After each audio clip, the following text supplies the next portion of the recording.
The road we're on is paved in Garth. Come along on the journey as we explore Garthology. Think of it more as a conversation. I like that. So if this is truly a conversation, then I say let the conversation begin.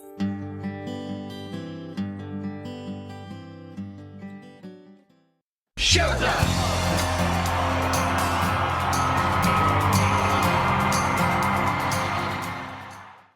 Hey everyone, it's Deb. And I'm Pete. And I'm Jess. Welcome to Season 4, Episode 28 of Garthology. We're all back together today, and we are so happy to be here. Woohoo! Finally. Hi, guys. Hello. I haven't seen you in forever. Right? Been a minute. Well, Pete, I've seen him, but that's to be expected. Yeah, we're not complete without Jess. So That's right. Now we're a whole unit. We're complete. Yes. Okay, today we are going to start a new game. This one is called Song Showdown. In Song Showdown, each of us is going to pick one Garth Brooks song that we did not cover in our Garth games that started back at the beginning of Season 3. That was our bracket competition. So we have to pick a song that was not in the Garth games. And we have to believe when we pick it that it is going to beat all other Garth songs that didn't compete in Garth games. And we have to tell the other two why it's the best song. We will each include relevant information about the song, such as songwriter, release date, the reasons that we love it. We're going to discuss why it should be the showdown winner. Plus, we'll play a little snippet of the lyrics and/or music to provide context. I just think this is such a fun way to compare and contrast different Garth songs. And I mean, they're all Garth songs, so we know that they're all great. To decide the winner, each person gets one vote, you guys. You only get one vote, and it has to be not for the song you brought into the competition. And that will decide the winner of the battle. Okay? Does that make sense? Yeah, it makes sense, but it's not fair. I mean, I picked the best song. Why am I voting for one of your guys's? That's not fair. You have to vote for a different one. Now, on the off chance that there's a tiebreaker, because it is possible, I mean, I could pick Jess's song, Jess could pick Pete's song, and Pete could pick my song, which would mean each of the three songs got one vote, so we'd have a tie. If that happens, we will put out all three songs to our social media pages, as well as in the Garth Brooks Believers group. We will put it out as like a poll or a vote or something. Whichever song gets the most votes in 1 week will be declared the Song Showdown winner for this episode. And we'll let you know in a future Song Showdown episode which song won. So you might have to wait a little while, but hopefully we'll have a winner at the end of this episode. Okay? All right. Are we good? Does it make sense? Clear as mud? Yep. Clear as mud. Okay. So here we go. We're going to get through this. We will see what happens. Pete, let's start with you. Tell us about your Song Showdown contender and why you think it should win. All right. So my Song Showdown contender / winner is going to be Two Pina Coladas. Good timing, man. Bring, take it right, make two pina coladas. Yeah, I want one for each head. Let's all set sail with Captain Morgan. Ooh, that's a good one. That's a good one. It's the best one. Just remember that when you guys are voting. Two Pina Coladas. It was written by Sean Camp, Benita Hill, and Sandy Mason. It was released off Seven's album in November of 1997, and it was the fourth single off of that album. It was released as a single on March 16th of 1998. So there's a lot of music, and some of the bullet points of this one that I want to go over on why I feel that this one is a winner. Obviously, the upbeat tempo of this song at any point on any playlist at any time of the day, no matter where you're at, you could be 3 feet in snow. This song comes on and you're in the beaches. You are headed to the beach. You've got warm weather and a drink in your hand. Like, who does not want that automatic transplant in time, wherever you're at? Like, you can't go wrong with that. Nobody's going to say, no, I don't want to go to the beach with 2 pina coladas. And pina coladas are such a versatile drink that you can take the alcohol out of them and still have a pina colada. So there's a lot of benefits to this song. But the ultimate show-stopping reason for this song, he plays it live in every single live show that this man does. Every single time. And when he starts to announce it, he'll just come out and say, give me 2 pina colada. And then boom, the place goes nuts. Everybody wants this song. You guys want it. I want it. Everybody in the Believers and on our socials, they want it. It's got to be the winner. That is the reason why. Nobody can turn down 2 pina coladas and Garth Brooks. Nobody. And that's my reason. That's why it's going to win. Okay, we'll see about that. All right. Well, I don't know that I did it a good enough. I'm telling you guys, you got to vote for that song. Please. Okay. I feel like I'm watching Dancing with the Stars or something. Like, I just did my best thing. But vote for me. Vote number 1 for me. Vote number 1. Hey, they only get to vote if we can't work it out ourselves. So you're selling it to me and Deb right now. Yes, you 2 vote for me then. Well, I mean, listen, it's really irrelevant what you guys are going to pick because I win. But Aunt Deb, what do you got going for your pick? Oh my gosh. Okay. My pick for the song that will absolutely take this song showdown battle is That Summer. That Summer was written by Garth Brooks and Pat Alger and Sandy Mall. It was released on April 26, 1993 as the 4th single from Garth's album The Chase. Here's a snippet. Like a comet burning bright, rushing it along in the wind out where only dreams have been, burning both ends of the night. That summer wind was all around me. All right, that snippet proves my 3 reasons why this song is this round's showdown winner. The lyrics vividly describe this great story as the narrator reflects on this relationship that started out so innocently and then kind of went, spicy. So the way we love spicy Garth, there's nothing wrong with that. Turns into a passionate love affair. I'm all for it. So that's reason number 1. The music itself is an absolute perfect blend of classic country elements. I mean, it's featuring well-crafted arrangement of acoustic guitars and fiddles and drums and steel guitars. It's perfection. The music is perfection. Hello. And finally, Garth's vocal performance in That Summer brings depth and sincerity to the lyrics. It showcases his ability to connect with his listeners through this relatable story. Well, relatable if you're a teenager who's with an older woman, but it's relatable if that's happened to you. And we all get it. We hear his lyrics, we hear the emotion in his voice, and he absolutely gives us a story that we can all not exactly live, but we see him living it, although Trisha probably doesn't like it for that reason. But at any rate, come on, it's That Summer. Yeah. But That Summer then relates back to warm weather on the beaches with a pina colada in your hand. 2 pina coladas.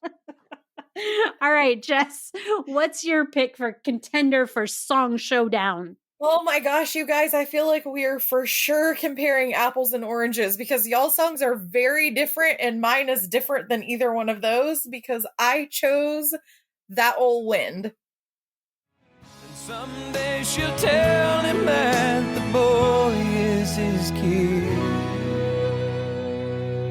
For right now, they're both in love. The only thing they're thinking of is that they're finally where their hearts have always been. That Old Wind was written by Garth Brooks and Lee Reynolds and released November 21st, 1995. And it was the sixth and final single off of Fresh Horses. So technically it got its own release as a single on September 30th of 1996. Musically, right off the bat, this song has all the grandeur of a big budget Hollywood soundtrack. It has that swirling wind right off the top. It has like a great musical score sound, and you already know right out of the gate that the story of some sort is coming. The piano is the perfect musical vehicle to transport us along. It drops away during the verses, allowing the lyrics to take the lead, carried only by the ever-present waves of steel guitar and gentle drum beats, and then sweeps back in, propelling us along from verse to chorus and back again.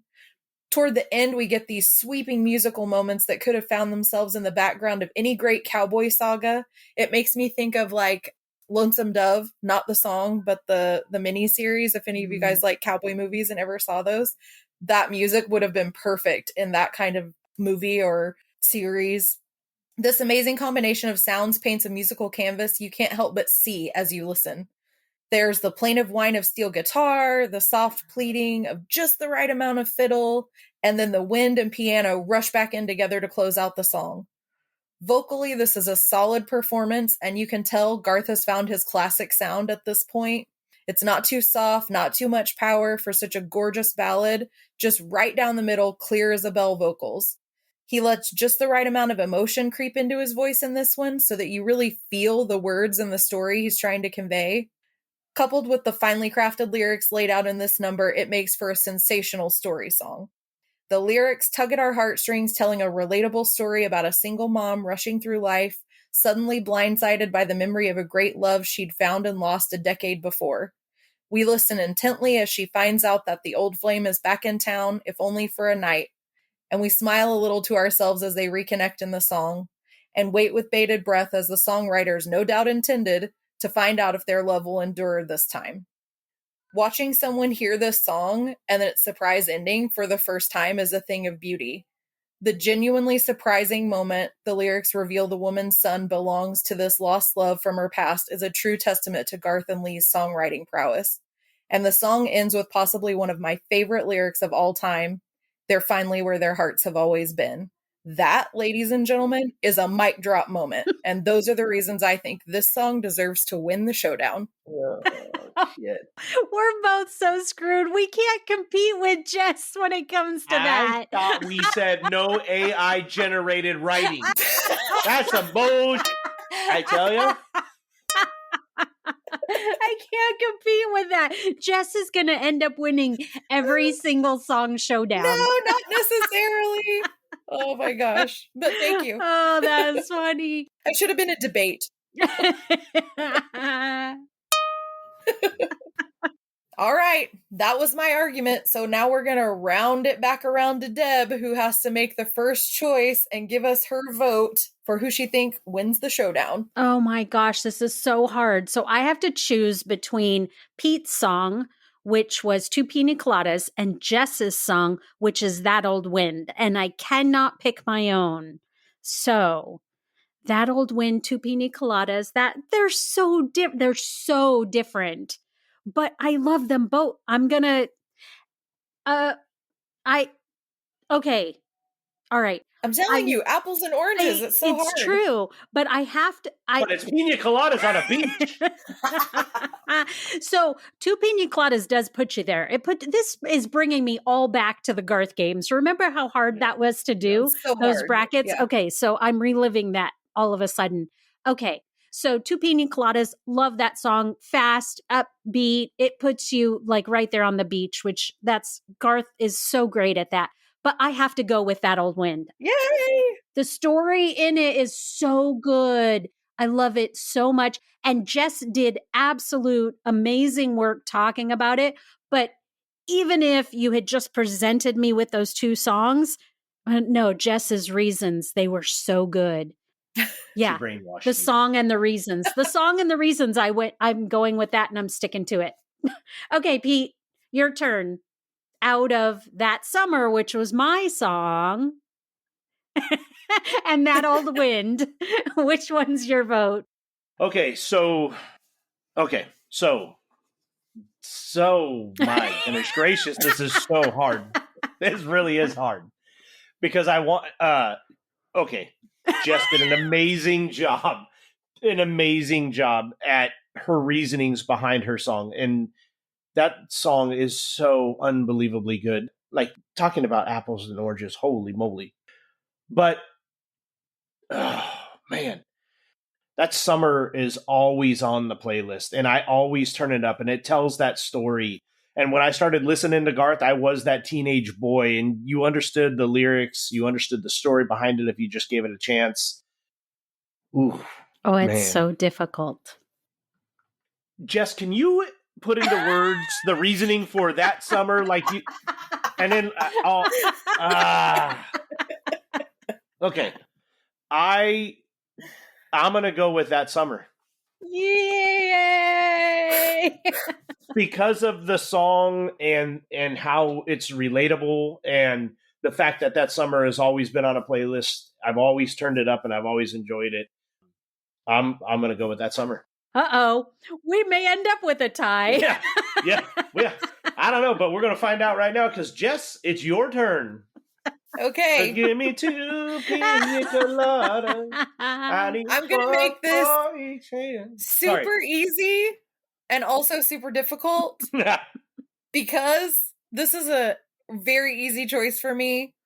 I love all Garth songs, so I mean, it's really just like picking your favorites. It's not really, I don't dislike any of them, but I do not love that Summer. I never have connected with it. It always, it's just like, it's a little creepy to me, and I don't love it. So it's not hard for me when you compare them, like, which do you like best? I gotta go with 2 pina coladas. Yes, look what we did. So That being said, Deb, you probably could not have argued it to win for me. Really, you probably no could matter what I did. Probably not. And that being said, that's going to now shift it to our audience, because as much as we thought, oh, it's probably unlikely we'll get a 3-way tie, we absolutely got a 3-way tie. So now it's going to be left up to the listeners. Unless you just want me to pick it. Hold on. I got it. What? Let's call Bowen and have him pick a number 1 through 3. I get number 2. 2 pina colada. Yeah. I get number 2. Exactly. You cheater. We're not going to do that because Bo is 2 and he's learning to say 2. That's why Uncle Pete says that. So we're not going to let Bo vote. No. No, if Bo ever gets the deciding vote, he gets Mom's vote. So that just makes me count twice. Okay, well, I guess that's now, like Jess said, we're throwing it out to the audience. I will put this up on our socials. I will put it out to the Believers group, and we are going to wait for you all to vote. You'll have 1 week from the time I put the post up to vote on your favorite of, let's see, let's go over the songs again. Number 1 was 2 Pina Coladas. Number 2 was That Summer. And number 3 was That Old Wind. And don't send me hate mail because I think that song was creepy. I still like it. I still sing with it. I know all the words. Okay, everyone. That's it for this episode. So we didn't pick a winner. We're turning over to you guys. You guys have to pick our winner. Let us know which is your favorite on any of our social media accounts. Have you checked out our website at garthology.com yet? If not, stop by today and check out past episodes and bonus content. And don't forget to subscribe to our podcast on your podcast platform of choice. And if you get the chance, stop by and leave us a review and encourage others to listen. And be sure and share us with everyone you know. That way you can help your friends in low places become Garthologists too. Yeah, and speaking of friends in low places, if you guys are on social media, we are too, and we love to interact with you guys there. If you guys prefer using Facebook, we are at facebook.com/GarthologyCast. We're on Instagram, Twitter, TikTok, and Threads at GarthologyCast on all of those. So, again, we love the interaction. We love the support. We love the likes, the tweets, the retweets, the shares, the whatever it is that you can do there. So, keep doing it, keep interacting. And of course, this is going to be a big one because you guys are going to have to come up with the win on what song gets the title here, but you're going to have to do that on our social media. So visit us there and get involved. We appreciate the support. You can hear new episodes of Garthology on the 7th, 17th, and 27th of each month, so please join us for our next episode. Until then, Thanks for joining us for another episode of Garthology. And I'm Deb. I'm Pete. and I'm Jess, and we'll see you guys next time. Bye. Bye, everybody. Bye, everyone. And remember, love will always win. Finish it! Finish it!